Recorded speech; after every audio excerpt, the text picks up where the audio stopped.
análise, Otílio, é que você faz dessa eleição para o Congresso Nacional, as duas casas, Câmara e Senado, e a importância que tem para a sociedade brasileira? Muito bem, Erivan.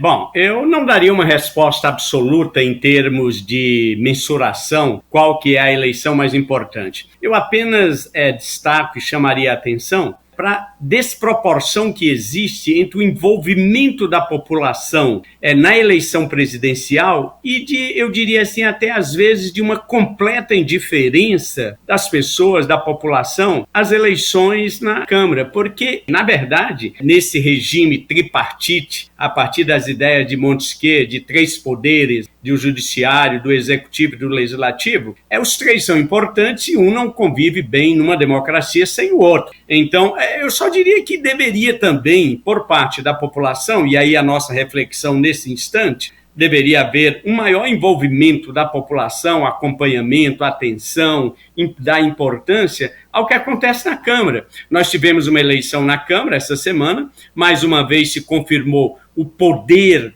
da caneta do executivo, então é interessante a gente refletir sobre visões de mundo e sobre as forças que compõem a sociedade e que estão lá representadas e nesse momento estão se articulando e vai haver um embate, né? Então, quando você me pergunta o que esperar dessa nova legislatura, as forças estão se configurando, os poderes, os grupos, as alianças e seguramente isso daí vai refletir no resultado das decisões, dos temas que serão colocados na pauta do Congresso e as decisões que serão tomadas. O que nós podemos esperar é que vai haver muito embate, o país está dividido, polarizado, a gente vê isso, né? Então, há muito tempo, desde a primeira eleição do PT, que começou a se cultivar esse pensamento, né, de que uma herança maldita, de condenar, de acabar com tudo que foi feito antes, de denegrir. Porque, assim, um presidente tem que entender, eu estava assistindo aí as notícias do jornal na TV Centro-Sul, que antecedeu aí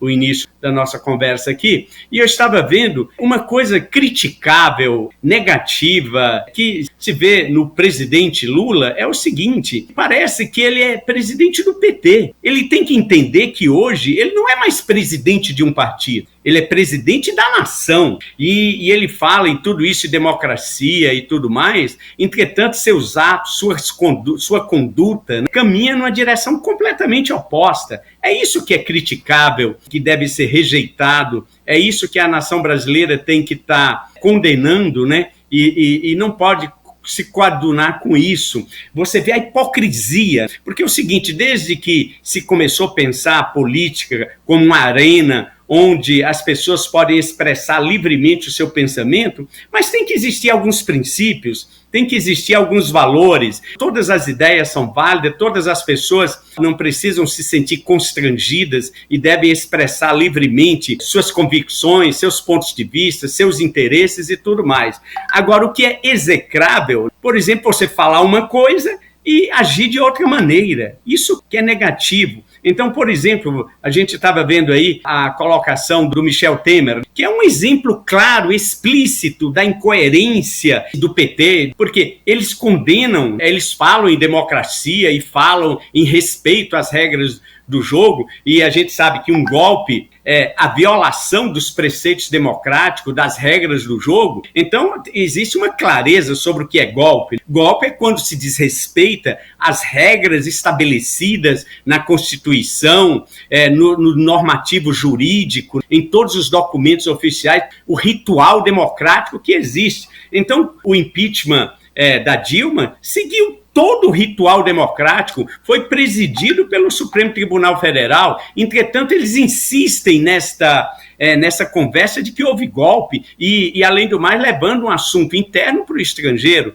Então, essa incoerência, essa falta de princípios, de valores, sabe? É isso que é ruim. E aí, a gente fica desanimado quando você vê no Congresso, porque a livre debate de ideias é bom quando eu falo o que eu penso, mas isso tem que estar coerente com as minhas ações. Agora, quando eu falo uma coisa no discurso e eu ajo de outra maneira completamente incompatível, isso aí fica difícil o diálogo, o debate e o convívio democrático. Então, a gente pode esperar para esse novo Congresso, vai haver muita polarização, vai haver muita disputa, muito debate, muito jogo de interesses, e o Congresso está mais ou menos numa configuração equilibrada, né? Quando você pega a distribuição do número de parlamentares vinculados a partidos de esquerda, o número de parlamentares vinculados a partidos conservadores de direita, e ali um centro independente. Então isso aí demonstra que vai haver um equilíbrio de poder, e o presidente Lula ele pode esperar que ele não vai ter nada fácil no Congresso, vai ser tudo muito complicado e difícil para aprovação, principalmente no Senado. Se ele quiser aprovar alguma medida de mudança constitucional, ele precisa de 3/5, e ele não tem esse número de 3/5. Felizmente não tem nenhum grande tema constitucional na pauta deste ano. Mas os temas a não ser a reforma tributária, essa sim tem que mudar alguma coisa, mas a reforma tributária não é uma questão ideológica, é uma questão mais pragmática, então deve acontecer. Agora, qualquer outro tema de matéria constitucional que precise ser mudado, o presidente Lula não vai conseguir a maioria necessária.